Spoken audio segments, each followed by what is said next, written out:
say that.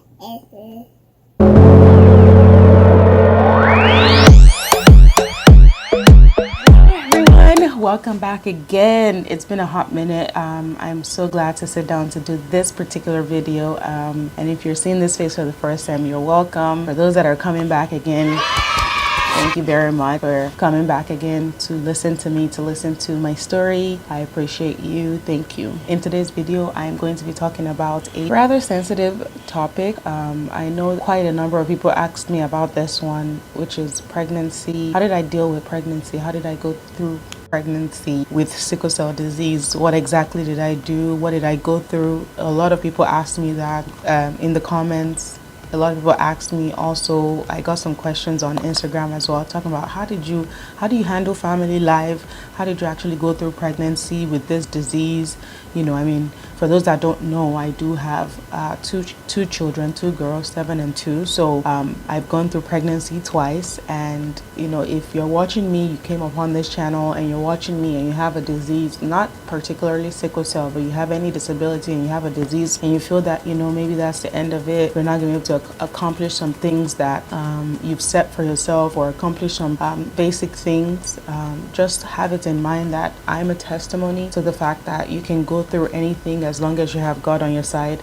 So without further ado, I'm just going to jump right into it. So I can imagine why I got this question a lot. I know that pregnancy on a woman is already hard as it is, going through that 9 months of just uncertainty, you know, every kick, you know, every pain, I feel I get you. So I can imagine why I got asked that question a lot. How exactly did you deal with sickle cell? But before I go into it, I know that there are some people that might be watching that don't even know what sickle cell is. So I'm just going to break it down as simply as I can. So sickle cell disorder or disease is actually a blood disorder, and basically what happens is that it is passed down genetically from your parents.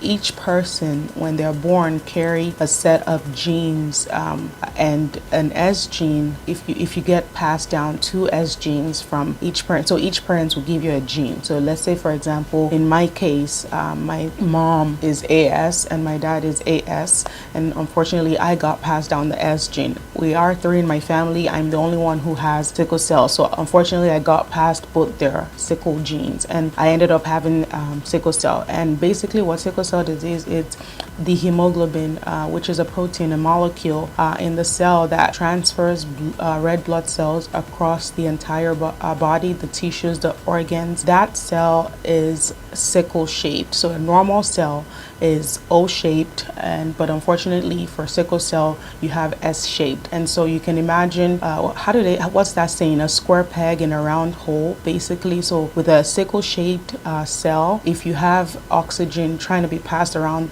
the body, with a sickle shaped cell, what ends up happening is that it causes pain, debilitating pain, that because of the fact that these cells are not shaped properly, and it becomes stiff and it's hard to pass through each tissue, each organ, each part of the body. So what ends up happening is that a person with sickle cell will have frequent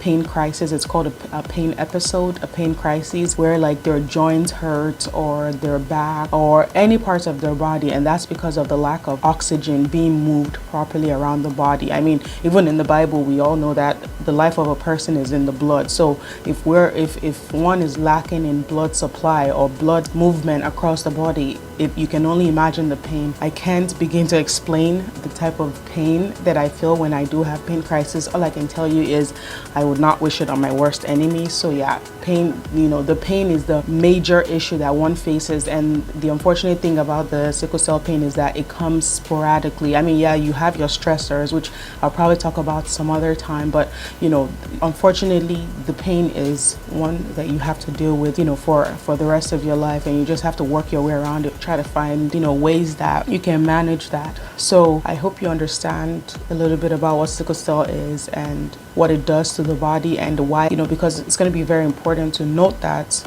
and so that you can understand when I talk about the pregnancy parts, the pregnancy aspect. All right, so going through pregnancy, like I said, I have 2 kids, so I've gone through 2 pregnancies by the grace of God successfully. In my case, when I got pregnant the first time, she's 7, so you have to keep in mind this was 7 years ago. But when I got pregnant 7 years ago, or over 7 years ago, I made it a point of duty. I don't think I quite understood the extent to which, I would feel pain or how my sickle cell pain crisis would flare up. I don't think I got that part, So when I was pregnant, I got pregnant right after I got married. So I mean, me and my husband were still figuring each other out. Funny thing is, I don't think I had had a major crisis after we got married. So he hadn't really seen me in my element of when I had pain. So I got pregnant, glory to God, we're all excited. And I made sure that at the time, my OB was a Nigerian doctor. And of course, I mentioned it to him, look, I have sickle cell. And he was like, oh my gosh, you don't look like it. Okay. So the initial process involved him, I was going there every, 4 weeks per the normal protocol.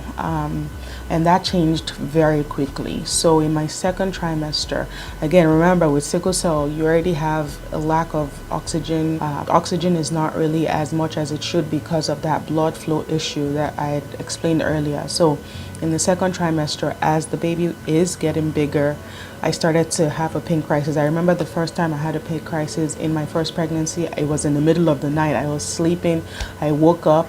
I'm guessing the elevation because I had laid down, so that had prevented oxygen from moving all over my body. I just remember I woke up and I was like, oh my gosh, the pain the pain was it was not anything to be joked about. So I woke up, we rushed to the ER.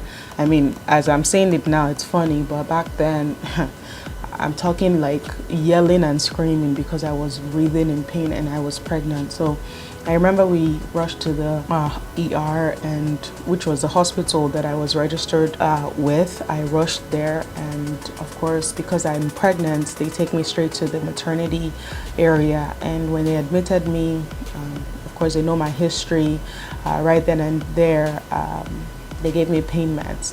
And so this is where it gets interesting. On a normal day, when you have a pain crisis as a sickle cell person, you're taking heavy pain meds. I'm talking Dilaudid, Percocet, heavy narcotics, pain medication. And so when it came time to take this, I was a bit skeptical because I'm like, okay, I'm pregnant, I have a kid in me.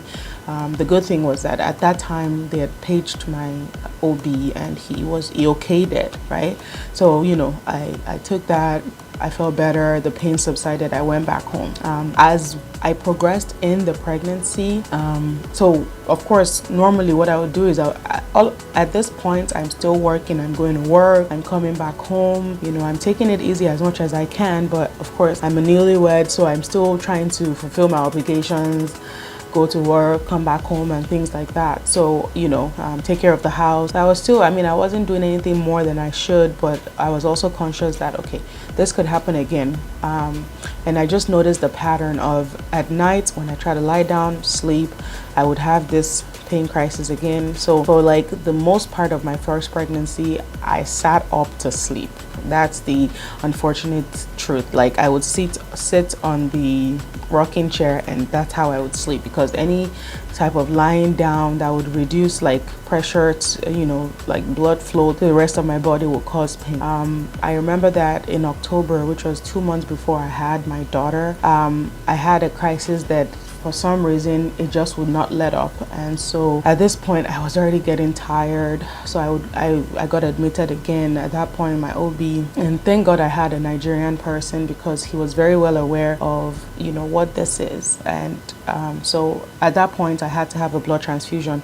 I do have to mention that in the beginning of my second trimester, when I started to have those pain, he did refer me to a specialist. It's called a maternal fetal medicine. So that's one thing that I believe anyone with a high-risk pregnancy, because at that point it's considered high risk, because one of the complications of having sickle cell and being pregnant is you can have your baby prematurely, just because you're already struggling as a person, and then you have another human that you're growing inside of you, so the chances of that baby even making it to full term is very limited. But I remember that I started to see an MFM specialist, and one one of the sessions included like guidance counseling, and I remember that the MFM doctor had sat myself and my husband down, and he basically went through everything that I knew. You have sickle cell, you have to be very careful. He said it without saying it. He kind of said it indirectly, like you don't want to keep having children, like you want to make sure that you're here to take care of the ones you have. So he kind of pressed it upon my heart, like, okay, just make sure you are taking yourself and taking your health seriously, and you're not having kids all over the place. He did mention that he's seen people with sickle cell that have gone on to have 6 kids, multiple kids, but their lifespan, the problem is you can go through it successfully even with all the pain, but are you going to be here long enough to even take care of those children? That's another fear, because your body is so worn out by just delivering babies. So I remember he said that, and at that point I was like, it looks like this is the only kid I'm going to have, because the pain was just too much, the stress was too much.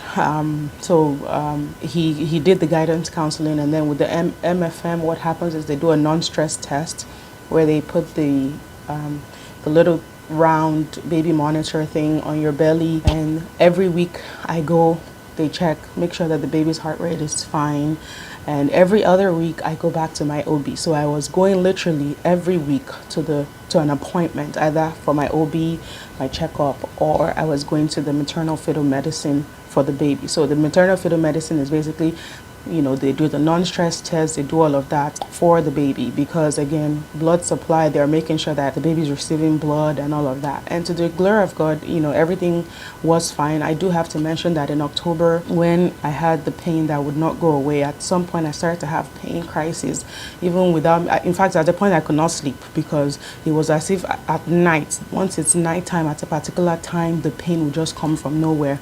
I was on heavy pain meds, so I was starting to get really skeptical. I remember when I got admitted to the hospital at the end of October, I had to go on FMLA, and my doctor was like, yeah, you can't go back to work like this, you have to stay home. My feet began to swell. I was a mess. I mean, as a pregnant person, you know what I'm talking about, and so just couple that with a blood disorder, and you know that this kid needs blood to survive, to grow.